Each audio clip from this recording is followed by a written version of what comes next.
Haribifu linaendelea. Awali ilibainika kuwa vifaa 500 vya umeme viliharibika, lakini hivyo vilikuwa vya taarifa ya awali. Sasa tunafanya uhakiki wa taarifa hizo na kupeleka kwa mafundi pamoja na wahudumu katika maeneo husika. Wananchi wanatakiwa kufika na pasipoti pamoja na namba ya utambulisho ili kupokea vifaa vya matengenezo. Uwasilishaji wa nyaraka utaendelea leo na kesho, huku zoezi likiratibiwa pia katika makao makuu. Mashambulizi hayo yamejiri wakati Urusi ikiendelea kuongeza mashinikizo dhidi ya miundombinu muhimu ya Ukraine. Katika Bahari Nyeusi, Ukraine imesema mtu mmoja ameuawa na wengine 3 kujeruhiwa baada ya meli iliyokuwa imebeba shehena ya ngano kutoka bandari ya Odessa kushambuliwa. Meli hiyo iliyokuwa ikipeperusha bendera ya Guinea Bissau iliharibiwa na moto kuzuka ndani yake. Kiev inaituhumu Urusi kwa kulenga miundombinu ya bandari na usafirishaji wa bidhaa ili kudhoofisha biashara ya Ukraine na mataifa mengine. Kwa mujibu wa mamlaka ya bandari za Ukraine, mwezi Julai pekee kulikuwa na mashambulizi 57 dhidi ya meli za kiraia na mengine 67 yaliyolenga miundombinu ya bandari. Hata hivyo, Wizara ya Ulinzi ya Urusi imedai kuwa ilizishambulia meli 2 zilizokuwa zikisafirisha silaha kuelekea bandari ya Odessa, madai ambayo hayajathibitishwa kwa njia huru. Mashariki mwa Ukraine katika mkoa wa Kharkiv, shambulizi jingine la Urusi limepiga kituo cha reli na kusababisha vifo vya watu 2 huku 8 wakijeruhiwa, baadhi yao wakiwa katika hali mbaya. Katika wiki za hivi karibuni, shule, majengo ya serikali na makazi ya raia yameendelea kuathiriwa na mashambulizi hayo. Naye Nadia, mkazi wa Sumi, anaeleza hali ilivyokuwa. Tumerudishwa tena kwenye gari, tutateremshwa katika maeneo yetu ya biashara. Kama mnavyoona, hakuna madirisha wala milango, dari imeporomoka kabisa. Kabla ya tukio hilo, kulikuwa na shughuli za biashara, kulikuwa na soko juu ya paa, kisha nyumba ilipigwa na radi. Kwa sasa wataweka madirisha na milango, na baada ya hapo tutaendelea na shughuli zetu za kazi. Wakati huo huo, Ukraine nayo imeongeza mashambulizi ndani ya Urusi. Mawingu mazito ya moshi yalionekana katika mji wa Yaroslav baada ya shambulio la ndege zisizo na rubani kulenga moja ya viwanda vikubwa vya kusafisha mafuta nchini humo. Gavana wa eneo hilo amesema hilo ndilo shambulio kubwa zaidi kuwahi kufanywa na Ukraine katika mkoa huo. Zaidi ya miaka 4 tangu vita hivyo vianze, juhudi za kidiplomasia bado zimesimama, huku pande zote mbili zikiendelea kubadilishana mashambulizi na kukana madai ya kuwalenga raia kwa makusudi. Mapigano hayo yanaendelea kuacha athari kubwa kwa maisha ya wananchi na miundombinu katika mataifa yote mawili. Na asante Faiva Ngaga. Mamlaka nchini Jamhuri ya Kidemokrasia ya Kongo zinafanya uchunguzi wa magonjwa ya Ebola na kipindupindu kwa zaidi ya abiria 250 waliokuwa ndani ya boti iliyozuiwa kwenye mto Kongo kabla ya kufika mji wa Kinshasa. Boti hiyo inajulikana kama Yingfeng 2 ilisimamishwa karibu na bandari ya Bende-Bende, takriban kilomita 65 kutoka mji mkuu wa Kinshasa. Waziri wa Afya Daktari Roger Samuel Kamba anasema leo kuwa kinyume na taarifa za awali, boti hiyo iliondoka katika jimbo la Mongala siku 12 zilizopita, ambapo hadi sasa hakuna visa vya Ebola vilivyoripotiwa. Taarifa zaidi na Isabella Magodi.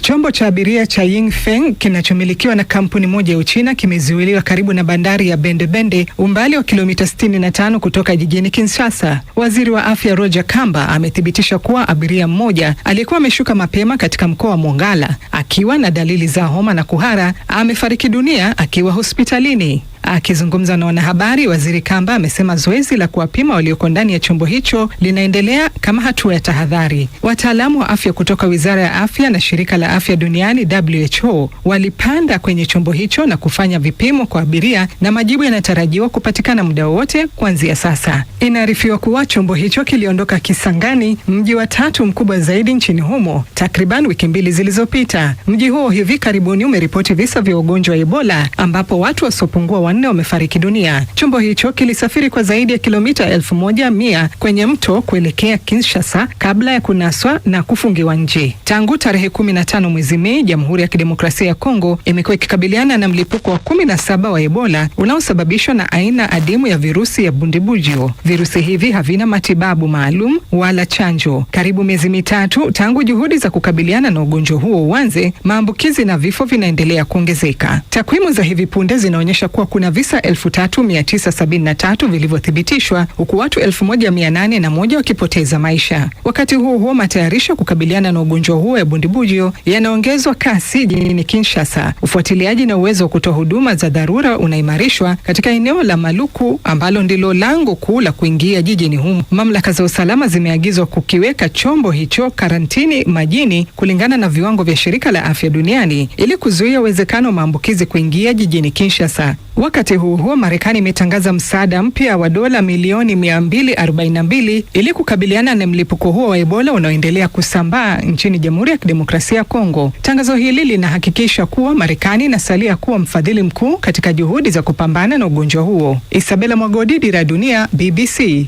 Muda mfupi uliopita tumezungumza na afisa mwandamizi wa shirika la Save the Children DRC Elias Mokili Mochito ili kufahamu zaidi. Tumepata hizo ripoti kama kunakuwa watoto wenye wamepata hiyo ajali, lakini kwa kuwa hatuna teams yenye iko surplus, hatuna habari zingine zozote zaidi ya zile zenye serikali inaweka. Lakini ni jambo lenye linasikitika kabisa kusikiliza kama watoto nao wamepata hiyo ajali katika mto Fleuve Congo. Lakini je, ni kwa namna gani Save the Children mnasaidia kulinda watoto ambao wanajikuta katika mazingira kama haya? Shirika la Save the Children haitumike kwenye muji wenye umepatikana hiyo ajali, lakini Save the Children inatumika kwa kusapoti na kupiganisha ugonjwa ya Ebola nchini Ituri na maeneo zingine, na tunatumika kwa kusaidiana na Ministeri ya Sante hivi kwamba kwa namna gani kupitia miradi ya sensibilisation, kupitia surveillance ya base communautaire, kupitia dotation ya mauti donc ya protection individuelle kuma structure de santé na maekole. Hilo ni miradi ambayo Save the Children inatumika kwa kusaidia watoto na makomunote zenye zinapambana na hali ya Ebola, na vile vile kupitia espace ami d'enfant zenye tunasapoti katika mkoa Ituri. Elias, nakumbuka kwamba majuma machache yaliyopita tukizungumza hapa kuhusu athari za Ebola kwa watoto haswa wa mashariki mwa Kongo, tulizungumzia mambo mengi, wanaathirika kwamba sasa wana matatizo ya kisaikolojia, lakini imebidi kwamba waachane na mtindo wao wa maisha ya kila siku. Kwa mfano, kuna wale ambao sasa hawaendi shuleni, kuna wale ambao hawaonani na marafiki zao, lakini pia wako katika mazingira ya vita. Pengine tangu wakati huo mpaka sasa hali yao imeimarika? Nyinyi ambao mko katika eneo la mashariki mwa Kongo ambao mnafuatilia moja kwa moja hali ya watoto wa Kongo hasa kutokana na janga hili la Ebola. Ndio, kuimarika hayakuwa kama vile tunaweza tukaseme, kwa kuwa ugonjwa ya Ebola ingali inaendelea. Kama unaangalia kwenye ripoti ya mwisho, ni kusema hesabu iko naenda inaongezeka, na kisi inaendelea kuongezeka, na ndio vile inaleta ile boga kubwa kwenye watoto. Ni kweli kwamba tunatumika kwa kusaidia watoto kupitia makomuniti zenye tuna support, lakini hiyo haitoshi, kwa kuwa wakati watoto wanaposikia kama pengine wamekufa, pengine wamepatwa na ile magonjwa, inaendelea tu kuongezea boga. Ni kweli kwamba tunafikiria kubasaidia kimafikira kusudi baelewe hali yenye iko na namna gani ya kupiganisha, kwa kuendelea kufuatilia mitindo ya kujikinga. Hilo inasaidia, lakini hiyo sapoti iko tu na muhimu kwa kusaidia watoto wote kwa ujumla. Kuna taarifa pia kwamba inashukiwa miongoni mwa hawa abiria ambao walikuwa kwenye hii boti ambayo imezuiwa kwenye mto Kongo, huenda wakawa wana matatizo mengine ya kiafya ikiwemo kipindupindu. Pengine taarifa hizo zimewafikia, na hii itakuwa na changamoto gani hasa katika kwamba tayari mnashughulika kupambana na Ebola, alafu pengine tena kuna mkurupuko mwingine wa kipindupindu? Ndio, ni matatizo mbalimbali zenye nchi ya Kongo inaendelea kupambana nayo, ugonjwa ya Ebola, kolera na magonjwa zingine na mambo mengine mbalimbali. Ni kusema ni matatizo yenye iko naongezeka zaidi ya ingine, na mashirika kama vile ya Save pamoja na serikali inaendelea kutumika pamoja kwa kujua namna gani kusaidia kwa kupunguza ile madhara mbalimbali ambayo inaendelea kupambana zaidi kwa watoto. Naam, kwingineko kuangazia bado masuala ya Ebola ni kwamba zaidi ya watoto 300 sasa wamefariki mashariki mwa Kongo katika mlipuko mbaya zaidi unaoenea kwa kasi wa Ebola kwa kuripotiwa nchini humo, ambapo umesababisha jumla ya vifo 1801 kati ya maambukizi 3973 yaliyothibitishwa. Peter Mwangangi na taarifa zaidi. Zaidi ya watoto 300 sasa wamefariki dunia mashariki mwa Jamhuri ya Kidemokrasia ya Kongo katika mlipuko mbaya zaidi na unaoenea kwa kasi zaidi wa Ebola kuwahi kurekodiwa nchini humo, ambao umesababisha jumla ya vifo 1801 kati ya maambukizi 3973 yaliyothibitishwa na maabara. Katika taarifa kwa vyombo vya habari iliyotolewa leo, shirika la Umoja wa Mataifa la kuhudumia watoto UNICEF linaonya kuhusu hatari ya janga hili. Hofu ya maambukizi na kutatizika kwa huduma za matibabu kunasababisha familia kuzikimbia kliniki katika jimbo la mashariki la Ituri. Katika maeneo yaliyo na hali tete kama vile Bunia na Mongwalu, matumizi ya huduma muhimu za afya yamepungua kwa zaidi ya 40%. Chanjo za kawaida zinazotolewa kwa watoto kuwapa kinga ya mwili zimepungua kwa kiasi kikubwa, huku chanjo za dozi ya kwanza ya surua zikishuka kwa karibu 70% huko Mongwalu. Idadi ya wanawake wanaojifungua hospitalini na huduma za kabla ya kujifungua pia zimepungua kwa kasi. Meneja mmoja wa kliniki alisema idadi ya wagonjwa kwa kila mwezi iliporomoka kutoka 500 hadi karibu kutokuwepo kabisa. Maafisa wa afya wanaonya kwamba ikiwa wazazi wataendelea kuziepuka kliniki, magonjwa yanayotibika kama vile malaria na kutapika huenda yakasababisha watoto zaidi kupoteza maisha. UNICEF imewatuma maelfu ya wafanyakazi ili kujenga upya uaminifu, lakini inasema inakabiliwa na upungufu wa ufadhili wa dola milioni 89 ili kuendeleza juhudi zake za dharura. Katika mkutano tofauti wa kituo cha kudhibiti magonjwa cha Africa CDC, Daktari Wesa Mankula ambaye ni mkurugenzi wa kanda ya Afrika Kaskazini alisema viwango vya vifo miongoni mwa watoto vinasalia kuwa juu zaidi kuliko vya watu wazima mara tu dalili zinapoonekana. Na bunge la Uganda limeidhinisha hoja iliyoungwa mkono na serikali ya kuruhusu kupelekwa kwa wanajeshi wa nchi hiyo katika ukanda wa Gaza kufuatia mwaliko kutoka Marekani chini ya mpango wa amani wa Rais wa Marekani Donald Trump. Hoja hiyo iliwasilishwa bungeni na Waziri wa Ulinzi wa Uganda Kiroywa Kiwanuka, ambaye aliwaambia wabunge kuwa jeshi la Uganda lina uzoefu na uwezo wa kushiriki katika operesheni za kimataifa za kulinda amani. Victor Kenani anaarifu zaidi. Uamuzi huo ni ishara ya kwanza ya wazi kwamba Uganda iko tayari kuchangia wanajeshi katika kikosi cha kimataifa cha ustawi na utulivu kinachopendekezwa kwa ajili ya Gaza. Mwezi Julai, gazeti la serikali la New Vision lilinukuu vyanzo vya kijeshi likiripoti kuwa Rais wa Marekani Donald Trump alimwomba Rais wa Uganda Yoweri Museveni kutoa msaada wa kijeshi chini ya mpango huo unaolenga kuunda kikosi cha kimataifa kitakachosaidia kudumisha usalama na utulivu katika ukanda wa Gaza. Akiwasilisha hoja hiyo bungeni, Kiwanuka alisema kupelekwa kwa wanajeshi hao kunazingatia mfumo wa Baraza la Usalama la Umoja wa Mataifa na kunafuatia mazungumzo ya kidiplomasia kati ya Trump na Museveni. Aliongeza kuwa wanajeshi wa Uganda watafanya kazi kwa kuzingatia kikamilifu sheria za kimataifa na misingi ya kibinadamu. Kiwanuka alisema Uganda ina jeshi lenye uwezo mkubwa na muundo imara wa uongozi ambao umeiwezesha nchi hiyo kushiriki kwa mafanikio katika operesheni za kulinda amani nchini Somalia, Sudan Kusini, Jamhuri ya Afrika ya Kati pamoja na misheni mbalimbali za Umoja wa Mataifa. Na asante Victor Kenani. Na sasa twende huko Mashariki ya Kati. Iran imesema imefikia makubaliano na Oman kuhusu njia ya usafirishaji kupitia mlango bahari wa Hormuz. Msemaji wa Wizara ya Mambo ya Nje wa Iran, Ismail Baqail, hakutoa maelezo zaidi kuhusu makubaliano hayo, akisema kwamba yapo katika hatua za mwisho za kukamilishwa. Pakistan imesema ina matumaini kuwa maendeleo ya makubaliano kati ya Iran na Oman kuhusu mlango bahari wa Hormuz yatafungua njia kwa Marekani na Iran kurejea kwenye meza ya mazungumzo kutafuta suluhu ya mzozo wao. Serikali ya Pakistan kwa kushirikiana na Qatar imekuwa na jukumu la kuongoza juhudi za upatanishi kati ya Marekani na Iran. Nasteha Mohamed na maelezo zaidi. Msemaji wa Wizara ya Mambo ya Nje ya Iran, Ismail Baghai, alionya kuwa makubaliano na Oman hayatakuwa dhamana ya usalama wa usafiri wa majini kupitia mlango huo wa bahari, akidai kuwa usalama bado unaathiriwa na mzingiro uliowekwa na Marekani dhidi ya bandari za Iran. Kwa upande wao, Marekani na Oman bado hawajatoa maoni kuhusu pendekezo hilo. Tangu Marekani na Israel ziliposhambulia Iran mwezi Februari mwaka huu, Tehran imekuwa ikizuia kwa kiasi kikubwa usafiri kupitia mlango bahari wa Hormuz, njia ambayo kwa kawaida hupitisha takriban 20% ya mafuta na gesi asilia inayosafirishwa duniani.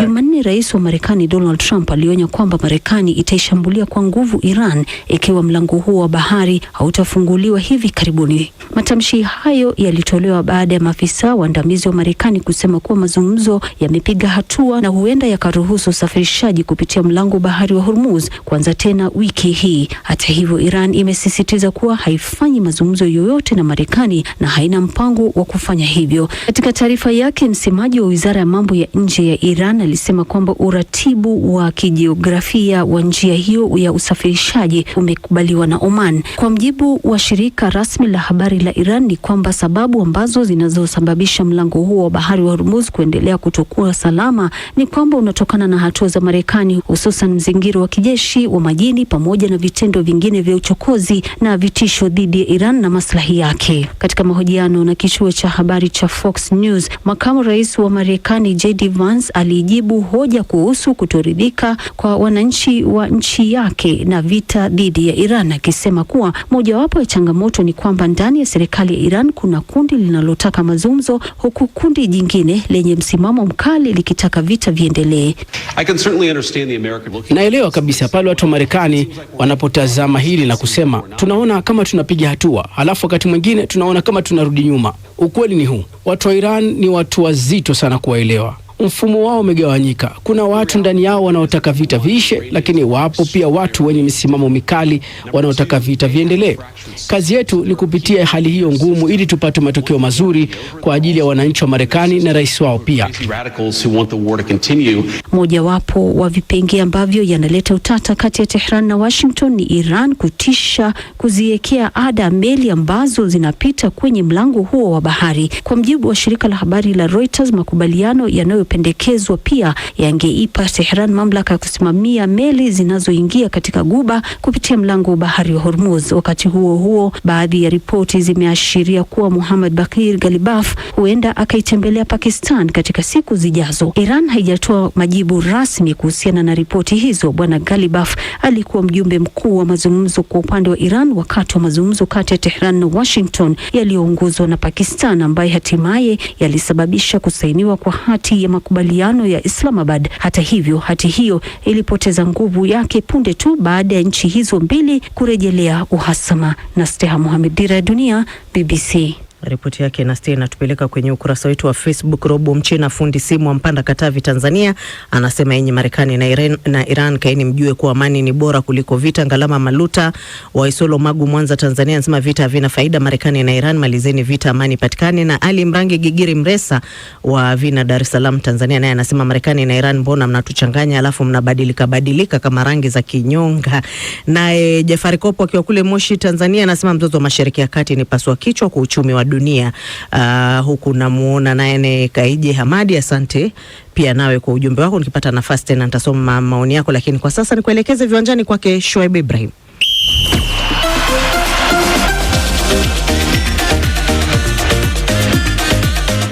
Na shukran. Ninaanza na taarifa za tanzia. Ulimwengu wa soka nchini Uganda unaomboleza kifo cha nahodha wa klabu ya ligi kuu ya soka ya nchini humo ya AC Villa na mchezaji wa timu taifa David Owora aliyeuawa katika shambulio la uporaji karibu na nyumbani kwake mjini Kampala. Polisi wanasema mchezaji huyo mwenye umri wa miaka 27 alishambuliwa baada ya kupinga jaribio la majambazi kumuibia simu yake na mali nyingine. Alikimbizwa hospitalini lakini alifariki kutokana na majeraha aliyopata. Idara ya polisi vilevile imeanzisha uchunguzi kubaini waliohusika. Owori alisaidia AC Villa kutoa ubingwa wake wa kwanza wa ligi baada ya miaka 20 mwaka 2024. Mola ailaze roho yake mahali pema peponi. Na barani Ulaya, kocha wa klabu ya Ujerumani ya Bayern Munich Vincent Kompany amesema lengo kuu la klabu hiyo msimu huu ni kutoa ubingwa wa ligi ya mabingwa Ulaya, ingawa amekiri kuwa haitakuwa rahisi kuzidi mafanikio ya msimu uliopita. Bayern ilitoa ubingwa wa Bundesliga na kombe la Ujerumani, lakini iliondolewa kwenye nusu fainali ya ligi ya mabingwa na mabingwa watetezi Paris Saint-Germain ya nchini Ufaransa. Kompany amesema usajili wa Ismail Saibari na Nathaniel Brown umeimarisha kikosi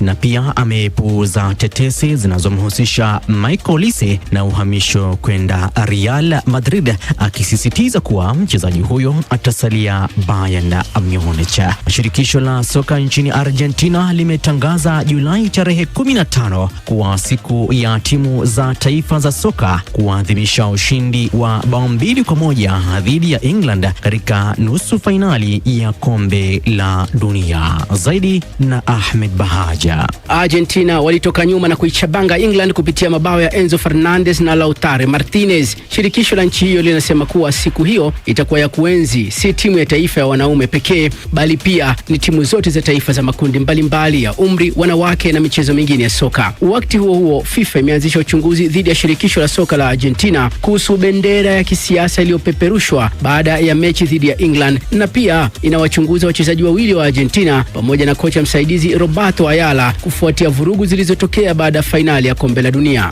Barabara kabisa. Nikisalia katika soka, shirikisho la soka nchini England FA linasema bado linaamini kuwa rais wa shirikisho la soka duniani FIFA Gianni Infantino hafai kuendelea kuongoza soka la dunia licha ya kupata uungwaji mkono kutoka kwa bodi ya FIFA. Shirikisho hilo la soka nchini England ni miongoni mwa mashirikisho ya soka yakiwemo ya nchini Wales, Sweden, Finland na Serbia ambayo yameondoa uungwaji mkono wake kwa muhula mwingine wa Infantino. Mzozo huu unatokana na jinsi FIFA ilivyoshughulikia pendekezo la kuwaruhusu wawekezaji binafsi kuendesha mashindano makubwa ya soka duniani. Na sasa nampisha Victor Kenani na tetesi za soka Ulaya. Real Madrid imefikia makubaliano na klabu ya RB Leipzig kumsajili winga wa Ivory Coast mwenye umri wa miaka 19 Yan Diamonde kwa ada ya hadi euro milioni 140 kufuatia mazungumzo ya muda mrefu. Liverpool inatathmini uwezekano wa kumsajili winga wa Paris Saint-Germain na Senegal mwenye umri wa miaka 18 Ibrahim Bae. The Reds vilevile wanaaminika kumlenga beki wa Real Madrid Raul Asensio baada ya mchezaji huyu wa kimataifa wa Hispania kufahamishwa kuwa huenda kaondoka Santiago Bernabeu msimu huu. Aston Villa wako tayari kupokea ofa mpya kutoka kwa mabingwa watetezi wa EPL Arsenal kwa ajili ya beki wa England Ezri Konsa mwenye umri wa miaka 28. Na hatimaye Real Madrid huenda ikawaruhusu viungo wawili wa Ufaransa Aurelien Tchouameni na Eduardo Camavinga ambao pia wanaaminiwa na Manchester United kuondoka ili kupata fedha za kumsajili kiungo nyota wa Manchester City na timu ya taifa ya Hispania Rodri. Shukrani Victor Kinani. Katika kriketi, Jacob Bethel atakosa mechi 3 za msimu wa Test Series kati ya England na Pakistan, huku Oli Pop na Brandon Cass wakirejea kikosini kwa mara ya kwanza tangu mashindano ya Ashes. Mechi hizo za Test Series pia zitashuhudia Joe Root kama nahodha wa timu taifa ya England kwa mara ya kwanza baada ya Ben Stokes kustaafu kriketi ya kimataifa. Na huo ndio mwisho wa makala ya michezo, msikilizaji. Mimi ni Shuaib Ibrahim.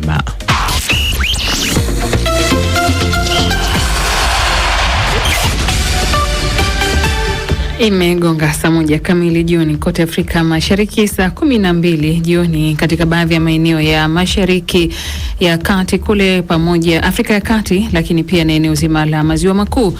Habari kuu jioni ya leo ni pamoja na maafisa wa wa afya Jamhuri ya Kidemokrasia ya Kongo wamefanyia uchunguzi wa kibinadamu kwa zaidi ya abiria 200 wa boti iliyozuiwa katika mto Kongo ikielekea Kinshasa. Ukraine imeshambulia moja ya mtambo mkubwa zaidi wa kusafisha mafuta nchini Urusi. Na viongozi na wataalamu katika mkutano wa Afrika 50 uliofanyika jijini Dar es Salaam wamewataka vijana kutumia teknolojia kujenga uchumi na pia kuleta maendeleo. Hii ni BBC.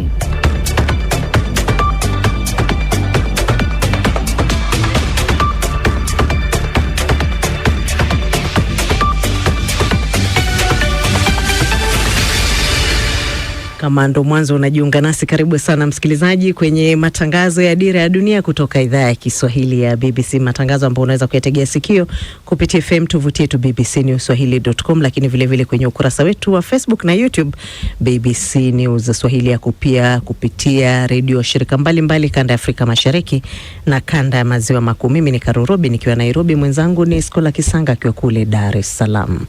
Wanariadha 4 wa Uganda waliotoweka baada ya kushiriki michezo ya Jumuiya Madola nchini Uskochi wanaripotiwa kuanza mipango ya kutafuta hifadhi nchini humo.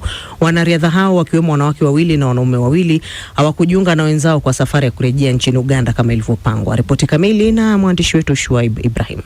Kwa mujibu wa mamlaka ya michezo nchini Uganda, wanariadha waliotoweka ni 4, wote wakiwa mabondia. Wametambulishwa kama Ibrahim Kemis mwenye umri miaka 20, Nuhu Bate wa miaka 22, Emily Nakalema mwenye umri miaka 32, pamoja na Angel Katushabe ambaye ana umri wa miaka 21. Awali meneja wa timu ya Uganda katika michezo ya Jumuiya ya Madola, Godwin Kayangwe, alibaini kuwa hana taarifa kuhusu sababu zilizowafanya mabondia hao kutoweka baada ya kumalizika kwa michezo hiyo. Taarifa nchini Uskochi zimeeleza kuwa 4 hao sasa wanapanga kutafuta hifadhi nchini humo, lakini waziri wa michezo wa Uganda Peter Ogwang ameambia BBC kilichojiri kabla ya wanamichezo hao kutoweka. Before the team left Uganda, myself had a meeting with the all... Kabla ya timu kuondoka Uganda, nilikutana na wachezaji na wanariadha wote waliokuwa wakielekea kwenye michezo ya Jumuiya ya Madola mjini Glasgow.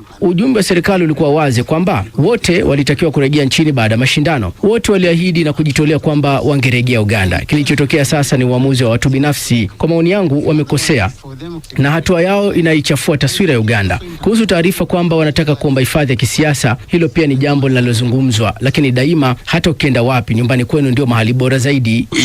Home is the best. Waziri huyo pia amebaini kuwa wanashirikiana na mamlaka nchini Uskochi kupitia ubalozi wa Uganda jijini London nchini Uingereza kuhakikisha wanarejeshwa nchini Uganda. Idara ya polisi nchini Uskochi imesema uchunguzi unaendelea kuhusu wanariadha hao. Waziri Ogwang hata hivyo amekosoa hatua waliochukua. I have gotten whatever news through the media. Nimepata taarifa hizo kupitia vyombo vya habari. Nilijaribu kuwasiliana na kiongozi wa timu na akaniambia kwa taarifa hizo ni za kweli kwa mujibu wa viongozi wa kambi. Timu nzima ilikuwa imepangwa kuondoka Glasgow, lakini walipoanza ukaguzi wa mwisho kuhakikisha kila mwanariadha yupo na pia kukagua vyumba walivyokuwa wamefikia, waligundua kuwa wanariadha 4 hawakuonekana, na kutokana na hali hiyo waliamua kuwasiliana na polisi wa Scotland. They decided to link up with the Scottish police.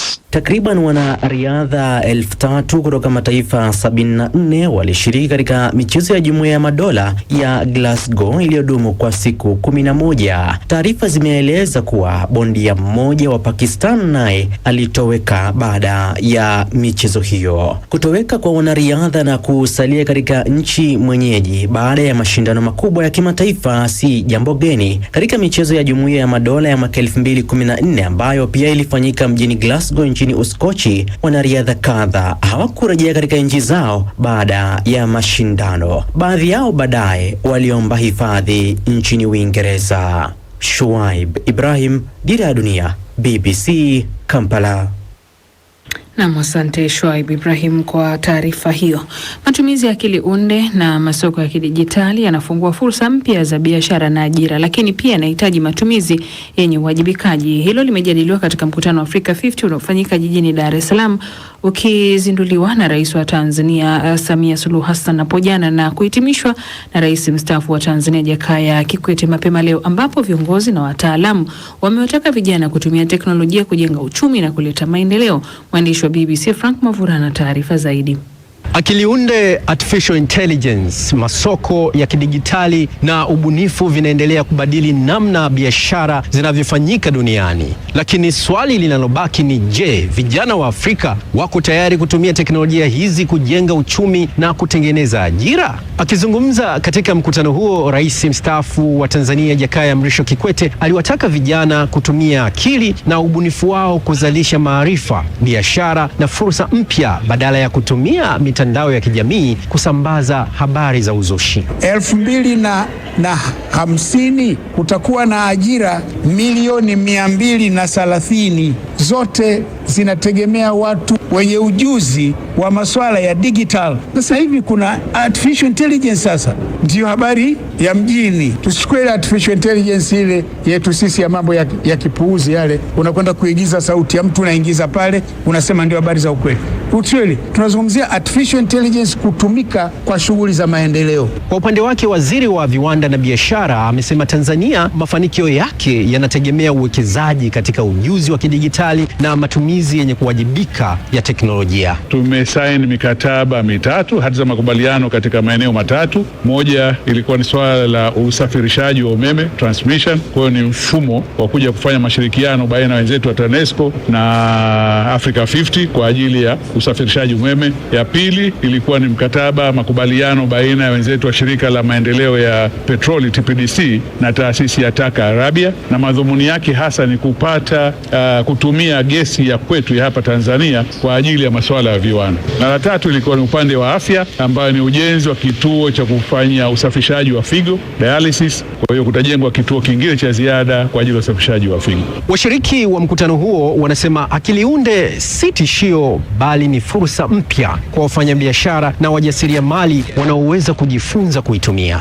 Unaweza kutumia AI kutangaza biashara ya mtu anayofanya, ukatumia ubunifu huo kumtangazia biashara, na wewe maisha yako yakabadilika kama kijana. Tunatakiwa sisi wenyewe tuweze kujiinua, kwa sababu tuna resources nyingi sana za kuweza kutupush tukafikia malengo. Kuihusisha AI ndani ya economy, kwamba isiwe tena Afrika yaachwa nyuma. Pale Kenya tulijua mwaka wa 2024 yaliyotendeka kwamba vijana walihisi wametengwa katika uchumi, wametengwa katika masuala ya ile tunaita policy na pia katika uongozi. Kwa hivyo vijana wakijua nafasi yao katika nchi, sio tu uchumi, nchi yenyewe, whether ni social ama economic, wajue nafasi yao, nikidhani yote yatakuwa shwari. Kadiri akili unde inavyozidi kubadili sekta mbalimbali duniani, viongozi na wataalamu wanasema changamoto kwa Afrika si kama teknolojia hiyo inatumika, bali ni jinsi itakavyotumiwa kujenga biashara zenye ushindani, kuongeza ajira na kuchochea maendeleo ya uchumi wa bara hili.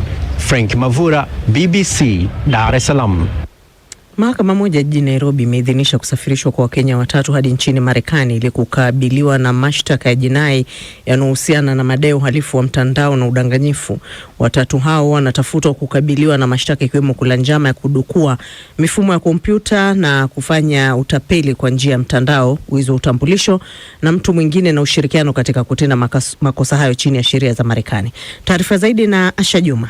Hakimu mkuu Paul Mutai ameidhinisha hati za kukamatwa kwa Francis Asanyo, Peter Omari na Elvis Obaigwa ambao wanatafutwa na mamlaka za Marekani. Hati hizo zilitolewa na mahakama ya wilaya ya Marekani katika wilaya mashariki ya Virginia, kitengo cha Richmond mnamo Novemba 15 mwaka 2023. Mchakato wa kuwasilisha ombi hilo lilifuata ombi rasmi kutoka kwa serikali ya Marekani lililowasilishwa nchini Kenya mnamo Februari 26 mwaka 2026 kupitia idara ya mwanasheria mkuu wa serikali na wizara ya sheria. Ombi hilo liliwasilishwa na Jeffrey Olson, naibu mkurugenzi wa masuala ya kimataifa katika kitengo cha jinai cha wizara ya sheria nchini Marekani. Baada ya kupokea ombi hilo na ushahidi uliowasilishwa, ofisi ya mkurugenzi wa mashtaka ya umma ilipitia stakabadhi hizo na kuthibitisha kuwa mahitaji yote ya kisheria ya kuwasafirisha washukiwa hao yalikidhiwa. Baadaye ofisi hiyo ilielekea mahakamani kuomba amri za kuwezesha kukabidhiwa kwa washukiwa hao watatu kwa mamlaka za Marekani. Baada ya kupitia ombi hilo, mahakama ilitoa amri zinazohitajika na kuagiza watatu hao kuzuiliwa katika gereza la Industrial Area wakisubiri kusafirishwa kwao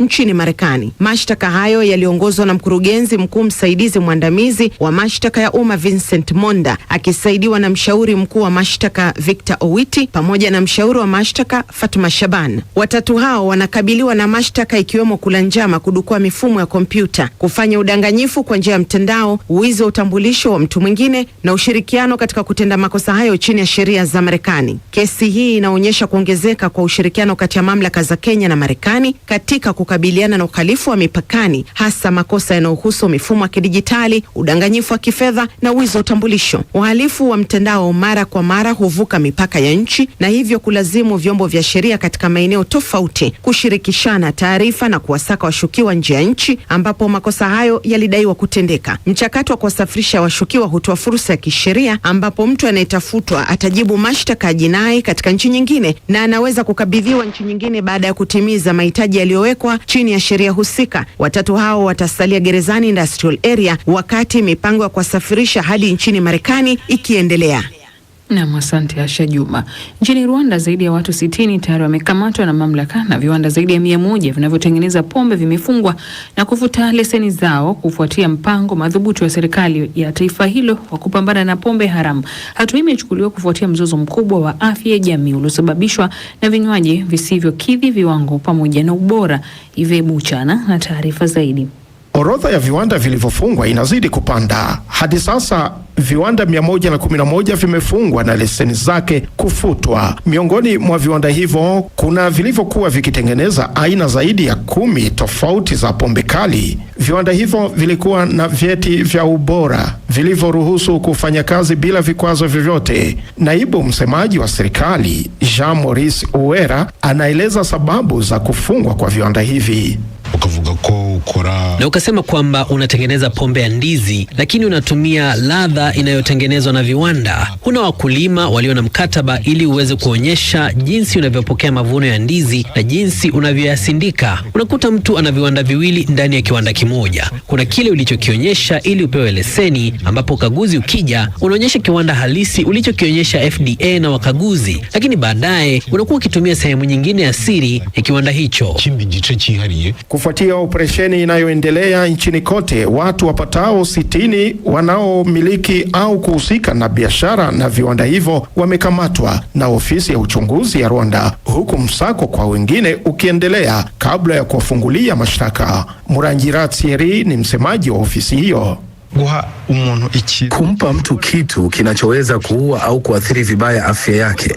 Kuna watu waliokamatwa wakidai kuwa na nembo za usalama wa bidhaa na kudai kuwa na stempu za mamlaka ya mapato ya Rwanda. Humu ndani kuna wizi mwingi sana. Kuna watu tuliowaona wakikwepa kodi. Haya ni makosa ambayo yamekuwa yakionekana, lakini uchunguzi bado haujakamilika, na kuna mambo mengine mengi yanayoweza kujitokeza baadaye. Kuna wasiwasi mkubwa miongoni mwa wananchi wanaotengeneza pombe za kienyeji kwa ajili ya matumizi ya nyumbani ambazo zinatengenezwa kwa kutumia mtama na ndizi. Kuna baadhi ya viongozi wa serikali za mitaa ambao wameanza kuonekana wakiwanyanyasa wananchi wanaotengeneza vinywaji hivi. Je, hii ina maana kwamba navyo vimepigwa marufuku? Dominic Habimana ni waziri wa mambo ya ndani. Kuhusu mwananchi kuivisha ndizi na kukamua juisi kwa ajili ya kunywa nyumbani kwake, tunamshauri afanye hivyo kwa usahihi na kwa kuzingatia usafi. Lakini ikiwa anafanya hivyo kwa nia ya kuwapea watu wengine, anapaswa kutoa taarifa kwa uongozi wa serikali za mitaa ili aweze kusema, naenda kupokea wageni, najua mahitaji yanayotakiwa na nitazingatia usafi bila kuongeza kemikali yoyote. Kamata hii na kufungwa kwa viwanda vya pombe imekuja baada ya Wizara ya Afya nchini kuripoti vifo vya zaidi ya watu 50 vilivyotokea katika nusu ya kwanza ya mwaka huu kutokana na unywaji wa pombe haramu na zenye sumu. Watu zaidi ya 100 kupoteza uwezo wa kuona, huku wengine zaidi ya 500 wakilazwa hospitalini. Ive Buchana, BBC. Na msikilizaji, unaweza kutembelea tovuti yetu kwa taarifa kemkem. Iran yakamata majasusi 21 wa Israel, lakini kuna taarifa hapo kuhusu viumbe 10 vyenye sura mbaya zaidi duniani. Ukraine inakabiliwa na uhaba mkubwa wa mifumo ya ulinzi wa anga, lakini kiangalia hapa ukurasa wetu wa YouTube na muona Gilbert Chua kutoka Moshi anasema yuko pamoja mpaka mwisho wa kipindi. Asante sana. Henry Francis Roegashora unasema WHO wasaidie kupata chanjo ya Ebola DRC. Aldin Malimi naye kutoka kule Kilimanjaro Tanzania anasema kwa nini vita vya Urusi haviishi Ukraine, ikubali tu kushindwa na kujisalimisha kwa Urusi. Ni matangazo ya Dira ya Dunia kutoka idhaa ya Kiswahili ya BBC. Taarifa kuu leo jioni, maafisa wa afya katika Jamhuri ya Kidemokrasia ya Kongo wanafanyia uchunguzi wa kimatibabu zaidi ya abiria 200 wa boti iliyozuiwa katika mto Kongo ikielekea Kinshasa. Ukraine imeshambulia moja ya mtambo mkubwa zaidi wa kusafisha mafuta nchini Urusi. Na rais wa shirikisho la soka duniani FIFA, Gianni Infantino, ameomba radhi kwa makosa aliyofanya katika mpango uliokuwa na utata wa kuuza hisa katika baadhi ya mashindano ya FIFA kwa wawekezaji binafsi. Hii ni BBC. Matangazo haya ni ya jioni, msikilizaji, ya Dira ya Dunia kutoka hapa idhaa ya Kiswahili ya BBC. Unaweza pia ukatusikiliza moja kwa moja kupitia ukurasa wetu wa YouTube ambao ni BBC Swahili, pia ukurasa wa Facebook, kadhalika na tovuti yetu BBC News Swahili. Mimi ni Skola Kisanga na mwenzangu Nairobi ni Karo Robi. Wiki moja baada ya mahakama ya kikatiba huko Jamhuri ya Kidemokrasia ya Kongo kuidhinisha mapendekezo ya mabadiliko ya katiba, chama cha upinzani cha Demokrasia na Maendeleo PDDCO kimepinga na kukosoa uamuzi huo kwa kile inachokidai kuwa uamuzi huo utaligawa taifa kwa hofu ya Rais Felix Tshisekedi kugombea muhula wa 3 baada ya kura ya maoni. Tshisekedi mwenye umri wa miaka 63 amekuwa madarakani tangu mwaka 2019 na kulingana na katiba ya sasa anaruhusiwa kuongoza kwa mihula miwili peke yake, wakati awamu yake ya pili ya uongozi itakamilika mwaka 2028. Kwa miezi kadhaa kiongozi huyo na wanaomuunga mkono wamekuwa wakijiandaa kwa kura ya maoni bila kusema wazi kuwa atagombea muhula wa 3. Thomas Mamona ni kiongozi mwandamizi katika chama cha PDDCO, amezungumza na Martha Saranga kufuatia uamuzi huo. Baada ya mahakama ya katiba kukubali mswada wa serikali nchini DRC wa kubadili katiba ya nchi, chama cha PDDCO tunatoa wito kwa serikali ya Kinshasa kutupilia mbali mpango huo na badala yake iongeze nguvu kwa kutafuta kuliunganisha taifa, maana kutekeleza kubadili katiba wakati huu nchi ikiwa imevamiwa upande wa mashariki, bila shaka itakuwa imetimiza plani ya balkanization, yani mgawanyiko wa nchi. Wasiwasi wako ni nini hasa kufuatia uamuzi huu? Sio wangu, wasiwasi wa chama chetu ni kwamba kutekeleza mpango huu wakati huu mashariki ya Kongo yote imekaliwa na wavamizi Rwanda na Uganda, itakuwa serikali ya Kinshasa imetimiza mpango huu wa kuikata nchi, kwa sababu wananchi wa Kongo wote wanatamani nchi kubaki moja na wanatamani kupata amani, lakini wakati huu nchi iko katika hali ya vita. Watu wa mashariki kila leo wanafariki na hakuna suluhisho lolote mpaka sasa. Kwa hiyo kukubali kufanya mabadiliko ya katiba ni kama vile kusahau kabisa mateso ya watu wa mashariki ya Kongo. Bwana Mamona, una mapendekezo gani basi yangefanyika badala ya uamuzi huu uliofikiwa? Iongeze nguvu kutafuta kukomboa maeneo yote ambayo yamekaliwa kimabavu na wavamizi. Inabidi awape nguvu vijana au wazalendo ambao wamejitolea binafsi bila kulipwa, hawana mshahara wowote, lakini wanatoa damu kwa ajili ya kutafuta amani katika eneo la mashariki ya Kongo. Wao wapewe nguvu zaidi ili wawafukuze hao wavamizi na nchi ibaki moja, watu wa mashariki wajisikie kuwa wamepata amani. Vipi ikiwa mapendekezo yenu hayatazingatiwa? Tutaendelea kupiga kelele mpaka wakubali hizo pendekezo, na sio chama kimoja tu cha PDDCO, ni vyama vingi vimetoa tamko hilo la kupinga mpango huo ambao unaonekana ni hatari kubwa kwa taifa kugawanyika. Tunapenda Kongo iwe moja, iendelee kudumu katika umoja wa taifa ilivyoachwa na mababu walioomba uhuru, lakini pia tungependa kukumbusha serikali ya Kinshasa kwamba mashariki ya Kongo ndio sehemu kubwa muhimu katika nchi ya Kongo, maana katika majukwaa makubwa ya kimataifa ambayo wanazungumzia siasa na diplomasia, Kongo imegawanyika katika sehemu kubwa mbili. Kuna ile wanaita Kongo na ingine wanaita Kongo Itili, yani Kongo muhimu. Waelewe hilo, wakiachia mashariki ya Kongo kwenda hivyo itakuwa hasara upande mwingine. Na msikilizaji, kama ulivyosikia hapo, tunasonga mbele na mengine, ambapo rais wa shirikisho la kimataifa la soka FIFA Gianni Infantino ameomba radhi kwa makosa alofanya katika mpango uliokuwa na utata wa kuuza hisa katika baadhi ya mashindano ya FIFA kwa wawekezaji binafsi. Hata hivyo, ataendelea kubaki madarakani baada ya kupata uungwaji mkono kutoka kwa viongozi wakuu wa FIFA katika mkutano uliofanyika nchini Morocco. Hatua hiyo pia inaonekana kufungua njia kwa Infantino kuwania muhula wa 4 wa urais wa FIFA katika uchaguzi unaotarajiwa kufanyika mwezi Machi mwakani. Leila Mohamed na taarifa zaidi.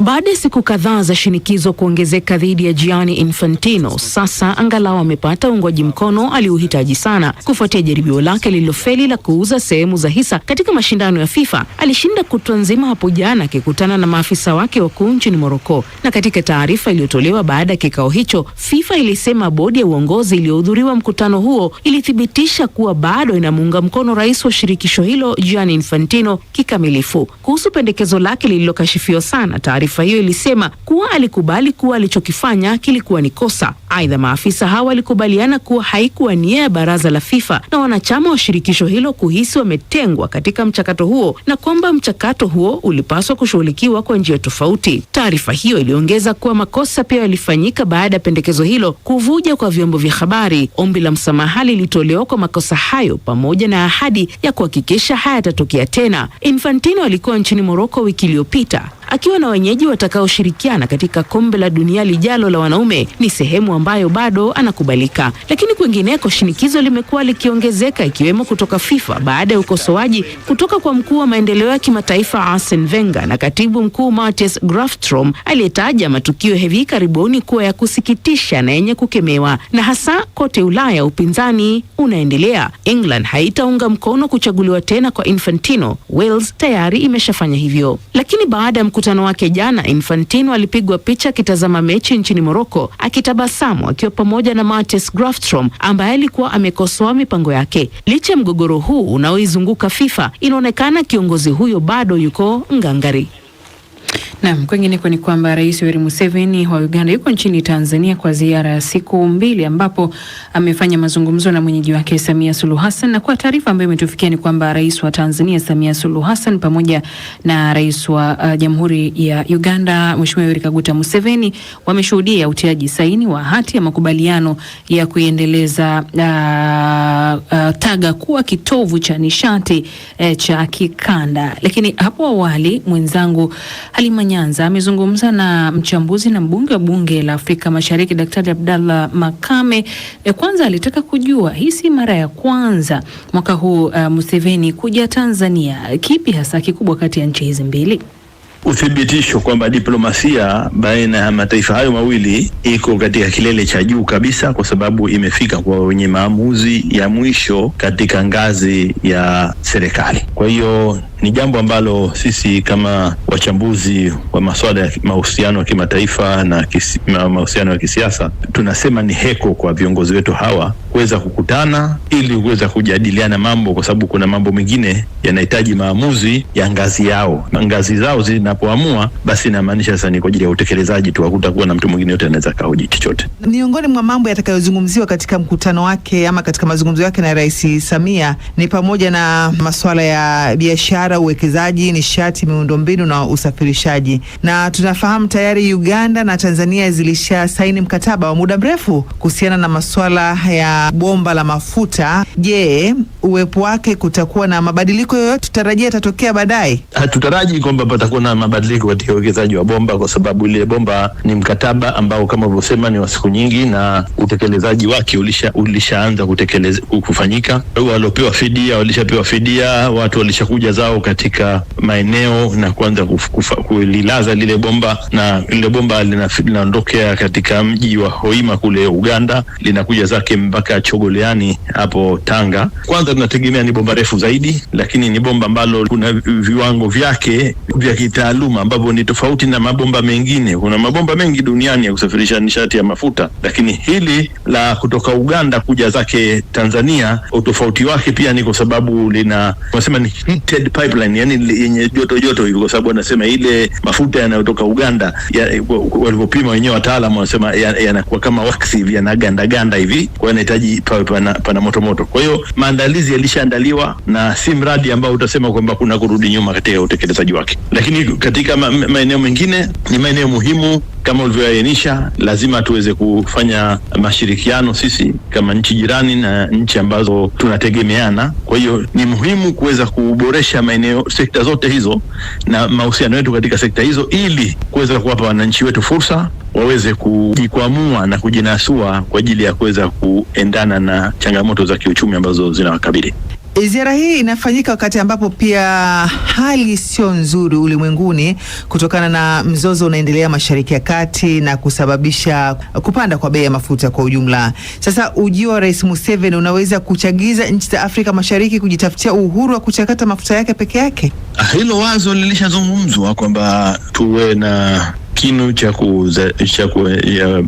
chakata mafuta yetu, kwa sababu hayo mafuta ambayo yanatoka Uganda ni mafuta ghafi. Kwa hiyo palikuwa na wazo kwamba hicho kinu kiwepo hapo Tanga kabla ya tusije tukasafirisha mafuta ghafi yakaenda nje, kwa maana tukisafirisha mafuta ghafi kwenda nje tunasafirisha sio kazi tu, lakini vile vile tunasafirisha ile nguvu yetu ambayo tungeweza kuzalisha haya mafuta tukayatumia wenyewe, basi tusingekuwa tena tunaathirika zaidi na bei zikiwa zinapanda, mradi soko likiharibiwa huko Mashariki ya Kati au kwingineko ambapo mafuta yanatoka ulimwenguni. Ziara hii ya Rais wa Uganda nchini Tanzania inakuja wakati ambapo pia Tanzania na Uganda zimekuwa imelalamikiwa na wanaharakati wa haki za binadamu, hususan katika masuala ya kisiasa, kwamba kuna uvunjifu unafanyika wa haki za binadamu. Wale wanaharakati wao wanafanya harakati zao kama vile ilivyo, na wale katika harakati za namna hiyo, sidhani kama ni Kenya, ni Tanzania na Uganda tu wanakuwa wanafanya hivyo kwa mataifa na tawala mbalimbali hapa duniani, Afrika na nje ya Afrika. Lakini wao wataendelea na harakati zao na wanaharakati. Sisi kama hawa